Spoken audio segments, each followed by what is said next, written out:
So what is social and emotional learning for young children? This is very important as it helps them to express their feelings. It's important that young children understand their different feelings and work out the ways to emotionally express them. How many times have you seen your child pick up a block and throw it across the room in anger, only to pick it up a few moments later because they need it for their tower? Through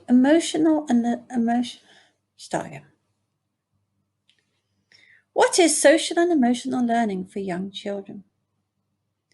This is about expressing their feelings, learning that they have a wide range of feelings and emotions and how best to express these. Should you hug? Should you smile? Should you cry? What's the best way? How many times have you seen your child in anger throw a brick across the room and then a few moments later go and pick it up because they need it? Through social emotional learning, through play, children learn about anger and how to control their impulses. They learn how to calm and soothe themselves. As children grow older, they need to learn not to rely 100% on their parents and start to learn their own self-soothing techniques. They need to feel good about what they're learning, develop a sense of pride in what they're doing, and have self-perseverance. Through social and emotional learning, they learn about the feelings of others. What do others want to do? Why are other people feeling sad? Through playing with others, they learn to respect differences, to start to understand that not everybody wants to build a tower. Some people want to play shop. Some people want to play with the cars, and start to understand that there's a difference and that people are allowed to be different. Also, through social and emotional play, it helps the children to be responsible, to learn how to work together and make good decisions. And play also helps the children to seek and offer help. So if they don't know how to do something, perhaps their friend might be able to help them. Perhaps they can offer help to their friend. Many parents worry that through play, they are not teaching their children. They feel worried. Perhaps we should have spent this time learning the alphabet. Perhaps we should have practiced our numbers. Perhaps we should have practiced holding the pencil and making the circles. But in fact, children learn more through play. Through play, they learn a wide range, something that you cannot sit down to the table and teach them. Children learn about turn-taking. They learn about sharing. This is something that is not inbuilt with young children and is a skill that needs to be learned.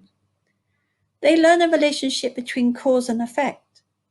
They learn that if they wish to build a tower, then you need to have a strong base. If you don't, the tower will simply fall over. But it's through experiencing this, through experimenting, working out how many blocks should you have at the bottom, how tall can it be before it gets wobbly. All of this is learnt through play. Through play, children learn to understand how other people feel. How do they act? Why is somebody else crying because their tower has fallen over and I'm not?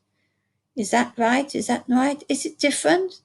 And they start to understand that other people are different to themselves. They start to understand problem solving, that there's different ways to do things. Although I would do it in this way, someone else would do it in another way, and it starts to express those differences. Very important part of learning through play is practice and perseverance. Because it's a fun activity, children will stay at play activities for a much longer time than if they're doing something which they feel is more formalized. As a result, they have their own internal perseverance, which enables them to develop their concentration skills. Through play, they also learn there's different ways to resolve conflicts. How else can they get their needs met? So they start to learn how to share. They start to learn, I want to have that red brick and you've got it. So how am I able to get it? I shouldn't just snatch it, but perhaps I can swap it for this blue brick. And these are very important skills. A lot of research has been taken into what play is. Play gives a very strong parent-child relationship. It is the building block of the brain to develop this relationship.